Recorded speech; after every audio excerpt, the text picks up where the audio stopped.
The first rule of success is to have a vision.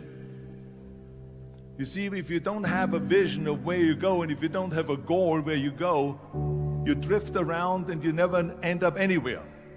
It's like you can have the best ship in the world, you can have the best airplane in the world. If the pilot or the captain doesn't know where to go, it would just drift around. It would not end up anywhere, or most likely in the wrong place. So I was very fortunate that I stumbled onto my vision. I mean, as you know, I was born in 1947 in Austria after the Second World War. And I didn't really like Austria when I grew up. I couldn't wait to get out of there. I couldn't see myself becoming a farmer or a worker in a factory or anything like that. Even though my parents wanted me to stay there and have a normal life. My father wanted me to become a police officer like he was. My mother wanted me just to stay there and marry a girl with the name of Heidi, hopefully, and have a bunch of kids and run around like the Van Trapp family in The Sound of Music. But that was their vision, not mine. My vision was totally different. I felt that I was born for something special, for something unique, for something big. Do you know how great it felt that I knew where I was going? Imagine the majority of people don't know where they're going. When you have a goal, when you have a vision, everything becomes easy. Because remember that in America, for instance, when you study, you will see the percentage of people that like their jobs. 74% hate their job in America. Now, there's not much different when you come to Europe. The majority of people don't like what they're doing because they're really not doing it because they didn't have a goal and they followed this goal. They just aimlessly drift around, and then all of a sudden there's a job opening, so they get that job because you have to work.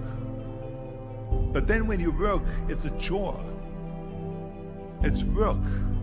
It's not fun. So if you think about, only a quarter of the people really enjoy what they're doing in life. That is unbelievable if you think about it. So I felt so blessed that I knew what I was doing.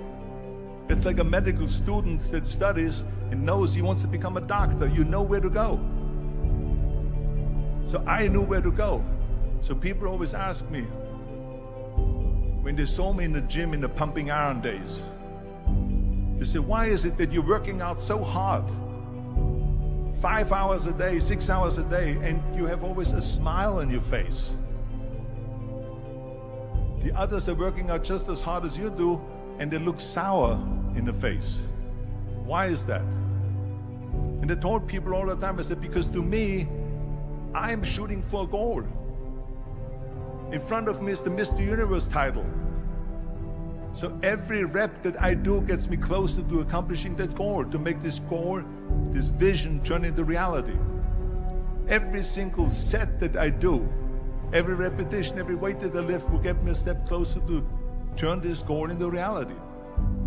So I couldn't wait to do another 500-pound squat.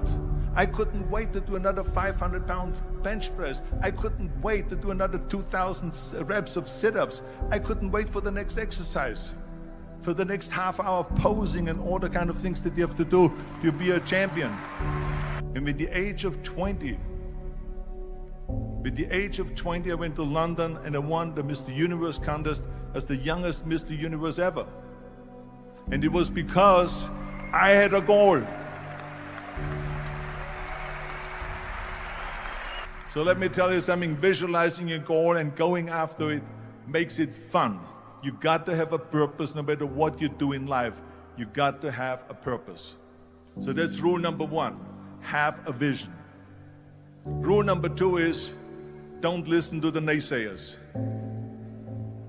Don't listen to the naysayers.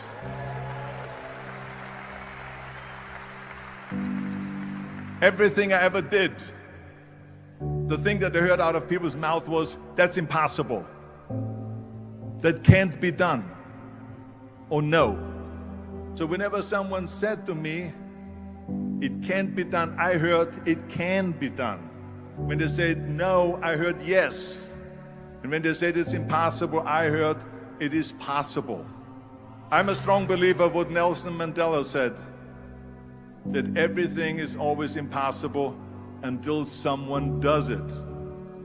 Well, I'm going to be the one, I said to myself, I'm going to do it and I'm going to show it to them. Maybe it has never been done before. That's perfectly fine with me. But I'm going to do it.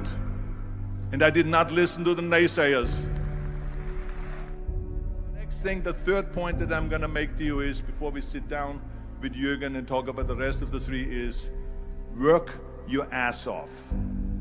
There is no magic pill.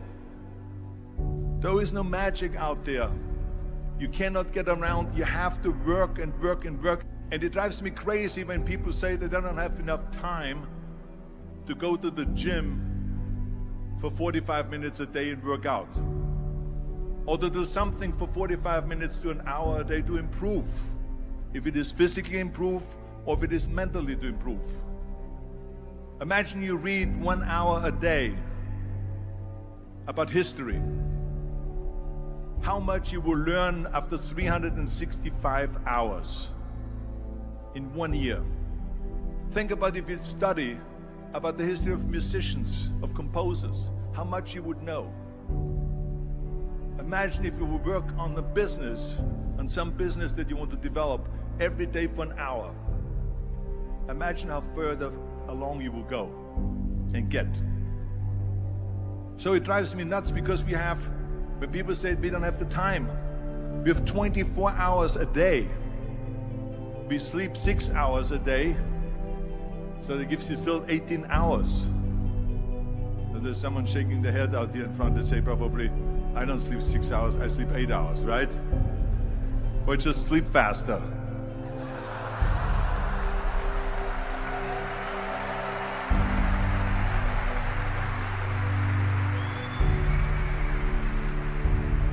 So we have 18 hours a day.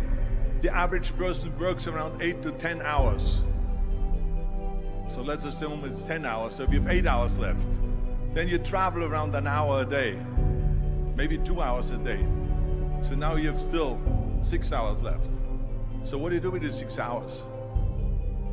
What do you do with these 6 hours? Then we eat a little bit, then we schmooze a little bit,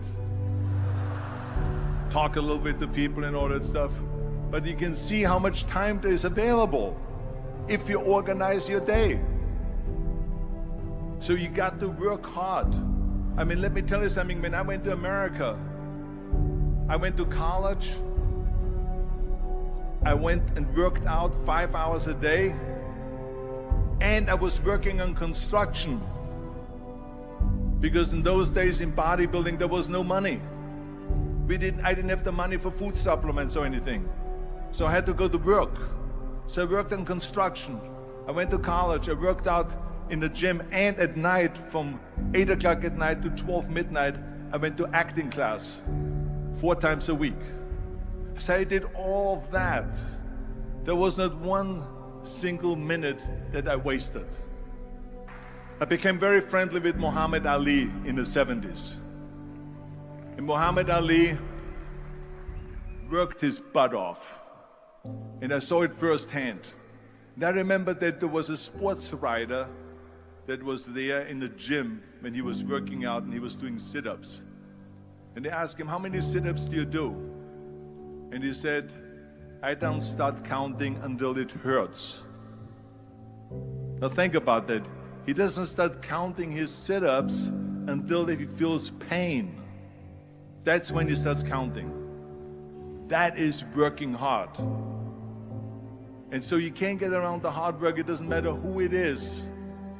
As a matter of fact, I believe what Ted Turner said, work like hell and advertise.